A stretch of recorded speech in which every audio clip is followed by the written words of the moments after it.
자, 1학년 학생 여러분들, 지금 녹화하고 있는 시간은요, 12시 18분이고요. 여러분들과 오늘이 아니죠. 이제 12시가 지났으니까, 전남 고흥에 우리 항공우주 체험활동하고, 지금 선생님 사감실에서 이렇게 녹화를 시작했습니다. 오늘 좀 미안한 것도 있고요. 우리 1학년들 뭐 하루 종일 사실 어떻게 보면 좀 강행군이었는데 그 강행군을 또 너무 잘 약속도 지키고 잘 따라와 줬는데 야자를 빼주지를 못했어요. 그래서 조금 미안한데 그래도 너무 열심히 다들 야자 시간에도 집중해서 공부하는 모습도 보여주고 또 심야 면허까지도 가는 친구들도 있어서 선생님 좀 오늘 기분이 좀 좋은 상태입니다. 그래서 나도 게으름을 부리면 안 되겠구나 해서 이렇게 녹화를 시작하게 되었습니다. 오늘도 내용을 좀 나눠서 여러분들이 부담스럽지 않은 시간대로 잘라서 영상을 올릴 테니까요. 주말 일요일 날 이 영상을 아마 보지 않을까 싶어요. 토요일 날 보는 친구도 있을 것 같긴 하지만 언제 보든지 간에 여러분들 꾸준히 계획성 있게 봐주시면 되겠습니다. 자, 먼저 첫 번째 먹이 관계와 생태 피라미드부터 한번 볼게요.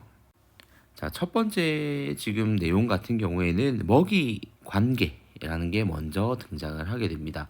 교과서 본문을 보면 메뚜기는 개구리가 잡아먹고 개구리는 뱀이 잡아먹으며 뱀은 올빼미가 잡아먹는 것처럼이라고 나와 있죠. 결국에는 메뚜기에서 개구리로, 개구리에서 뱀으로, 뱀에서 올빼미로 이렇게 계속해서 먹이 관계가 이어지고 있다는 얘기를 하고 있습니다. 생태계를 구성하는 이러한 생물들은 먹이 관계들로 연결이 되어 있는데요.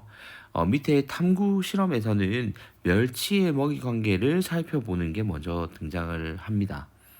우리가 쉽게 볼 수 있는 마른 멸치를 물에 넣어서 좀 불린 다음에 해부칼로 이 죽어 있는 멸치니까 아무래도 요즘 우리 생명 존중에 대해서 계속 얘기를 하고 있는데 이런 생명 존중도 지키면서 여러분들이 그래도 조금 실험을 해볼 수 있는 방법 중에 하나입니다.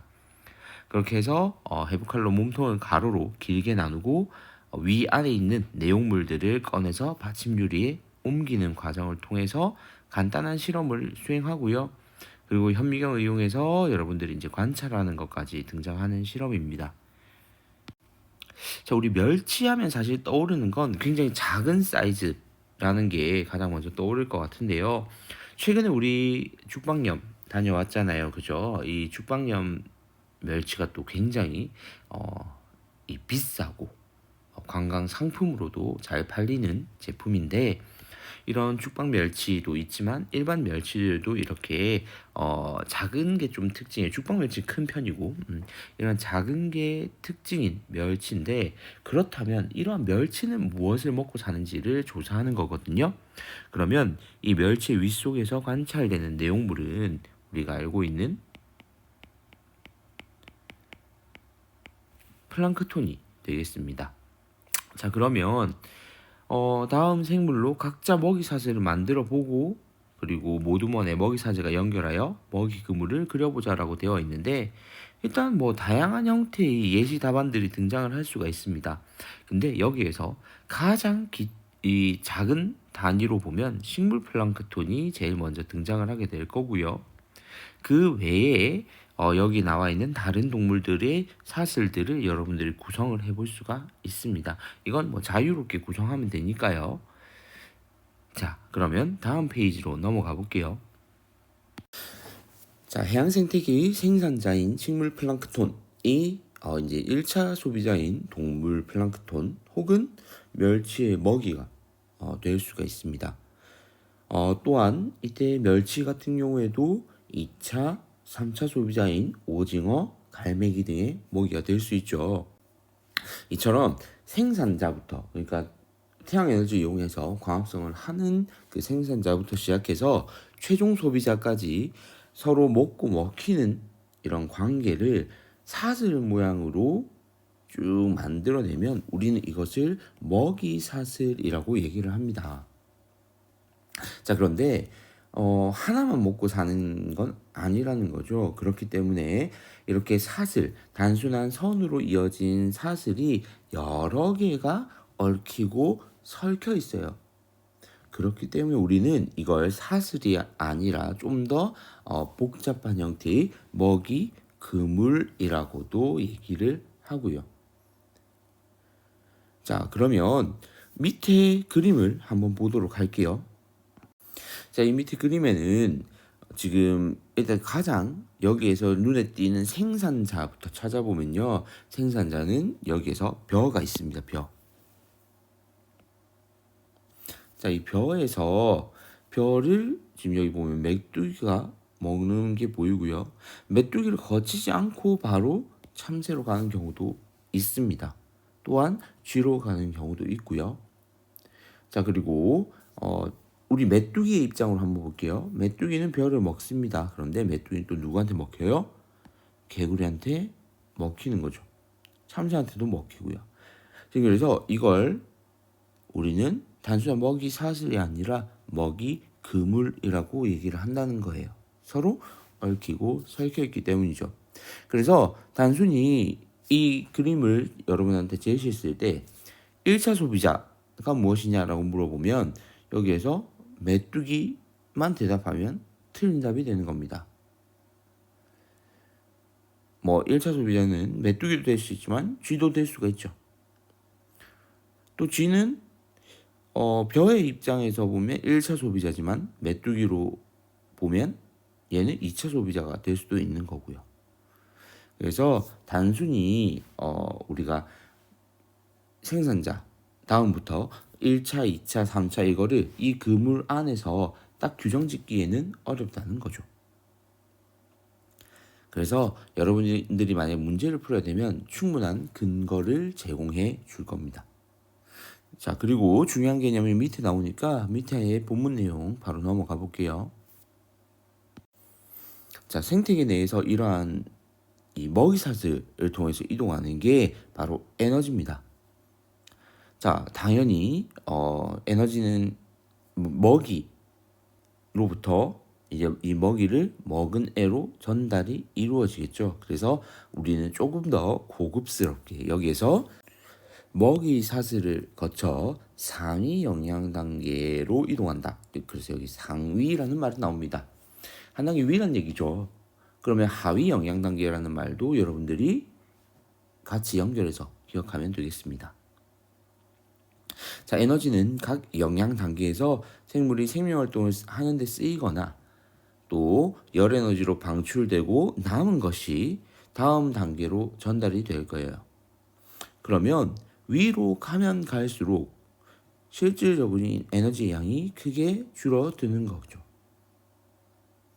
또한 개체 수와 생물 양도 상위 영양 단계로 갈수록 줄어드는 게 당연한 수순입니다. 자, 그렇기 때문에 각 영양 단계에서 에너지 양, 개체 수, 생물 양 이거의 상대적인 양을 하위 영양 단계부터 상위 영양 단계로 이렇게 쌓아 올렸을 때 점점 감소하는 모양의 형태가 나옵니다. 그래서 우리는 이게 요런 피라미드 모양이다 해서 생태 피라미드라고 얘기를 합니다. 그런데 모든 이 수치, 이 모든 숫자로 나타낼 수 있는 이 수치가 이런 생태 피라미드의 삼각형 형태를 이루는 건 아닙니다. 오히려 역삼각형의 경우도 사실 있긴 있어요. 그거는 이제 예를 들면 개체 크기 같은 경우에는 오히려 상위로 갈수록 더 덩치가 커지는 경우들이 있고요. 그리고 체중도 크기랑 마찬가지로 체중도 마찬가지. 그리고 생물 농축이라고 얘기를 하죠. 예를 들면 중금속 같은 거 이런 것들은 상위로 갈수록 점점 커집니다. 자, 그래서 이런 것들도 여러분들이 좀 기억을 하시고요. 안정된 생태계 같은 경우, 그러니까 잘 이 조화롭게 안정되어 있는 생태계 같은 경우에는 상위 영양 단계로 이렇게 갈수록 줄어드는 보편적인 이런 생태 피라미드 형태를 가진다라는 거 기억해 두시면 되겠고요. 밑에 확인 문제, 생태계의 생산자부터 최종 소비자까지 먹이 관계를 그물처럼 복잡하게 나타낸 것이라고 했으니까 정답은 먹이 그물이겠죠. 자, 이제 다음 페이지 넘어가 볼게요. 자, 생태계는 일반적으로 큰 환경 변화가 일어나지 않으면 생태계를 구성하는 이런 생물 군집의 구성, 개체수, 물질의 양, 에너지 흐름이 안정된 상태를 유지를 하게 됩니다.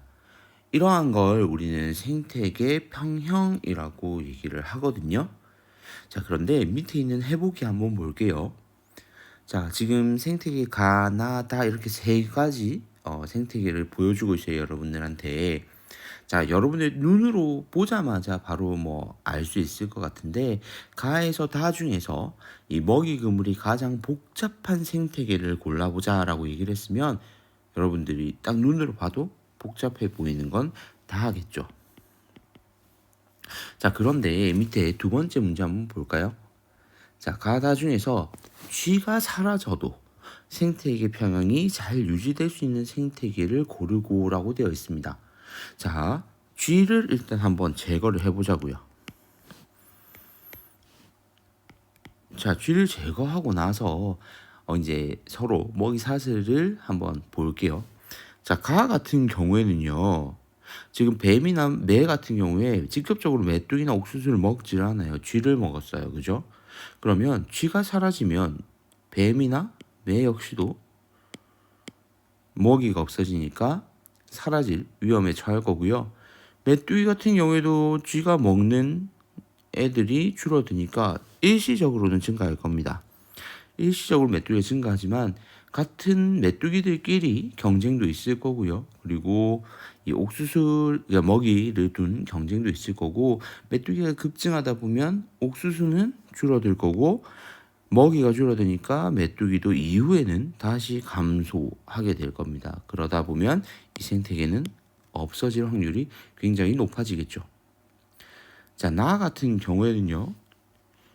쥐가 없어지게 되면 매 같은 경우에는 일단 영향을 받을 겁니다. 쥐를 먹으니까요. 그런데 자, 뱀도 영향을 받긴 받을 거예요. 그런데 쥐 대신에 토끼를 먹고 그리고 토끼를 먹은 뱀들이 있을 거니까 또 뱀을 매가 먹으면서 유지가 어느 정도는 가능하겠죠. 자, 그렇다면 다 같은 경우에는요. 쥐가 사라져도 더 많은 대체할 수 있는 다른 생물들이 존재한다는 얘기예요. 그러면 이 가나다 중에서 생태 평형이 잘 유지될 수 있는 생태계는요. 다가 되는 거죠. 가나다 중에서 비교를 하자면요. 자, 어떤 식으로 여러분들 찾아야 되는지는 알겠죠? 자, 그러면 이제 밑에 있는 본문 내용으로 정리를 한번 해볼게요. 자, 생태계 평형은 주로 먹이 사슬에 의해서 유지가 됩니다. 아까 설명할 때도 먹이 사슬을 이용해서 설명을 했고요. 먹이 사슬이 얽혀 먹이 그물이 복잡해질수록 평형은 잘 유지가 됩니다. 그렇다면 안정된 생태계 같은 경우에는 일시적으로 예를 들어서 아까처럼 쥐가 뭐 갑자기 사라졌어요. 그렇게 되더라도 시간이 지나면 다시 안정적인 상태인 평형을 이루게 된다는 얘기입니다. 자, 밑에 있는 이 그림 4-11 이건 굉장히 중요한 거고요. 여러분들 뭐 어렵진 않습니다만 반드시 이 순서하고 원리를 잘 기억을 하고 있어야 돼요. 자, 먼저 생태계가 평형이 되어 있는 상태에 피라미드를 이렇게 딱 구성하고 있죠. 자, 첫 번째 한번 볼게요. 자, 1차 소비자 수가 갑자기 일시적으로 증가하게 됩니다. 그래서 생태계 평형이 깨졌어요. 원래 이렇게 딱 안정적인 피라미드가 되어 있다가 깨졌습니다. 자, 그렇게 되면요. 얘들이 먹어치우는 양이 갑자기 늘어났죠. 그러면 생산자는 감소하게 됩니다. 그리고 1차 소비자를 먹는 2차 소비자의 경우에는 1차 소비자가 증가했으니까 먹이가 많아졌구나. 그럼 나도 증가해야지. 자, 그렇게 돼서 이렇게 위가 크고 생산자가 줄어드는 상태가 돼버립니다. 이것도 깨져 있는 상태죠. 자, 그런데 2차 소비자가 증가를 했으니까 1차 소비자를 많이 먹을 거예요. 그죠? 그리고 먹이도 줄어들었으니까 결국에는 1차 소비자가 줄어드는 상황이 발생하게 됩니다. 1차 소비자가 줄어들었으니까요. 생산자는 회복할 수 있는 상황이 되고요.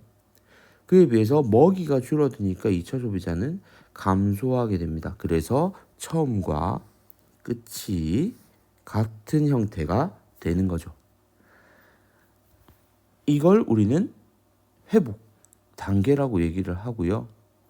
이 생태계 평형이 어떻게 회복이 되는지를 여러분들한테 지금 순차적으로 설명을 한 거예요. 자, 그렇다면 이 내용을 종합해서 생태계 평형이 잘 유지되려면 일단 첫째, 급격한 환경 변화 안 일어나는 게 제일 좋은 겁니다. 희망사항이죠. 아니면 일어나더라도 그 생태계의 먹이 그물이 복잡하다면 이 생태계 평형은 잘 유지가 될 겁니다. 자, 이렇게 해서 영상을 끊고요. 다음 페이지부터는 새로운 영상에서 또 진행을 할 테니까 이어서 들을 친구들은 바로 이어서 들으면 되겠습니다.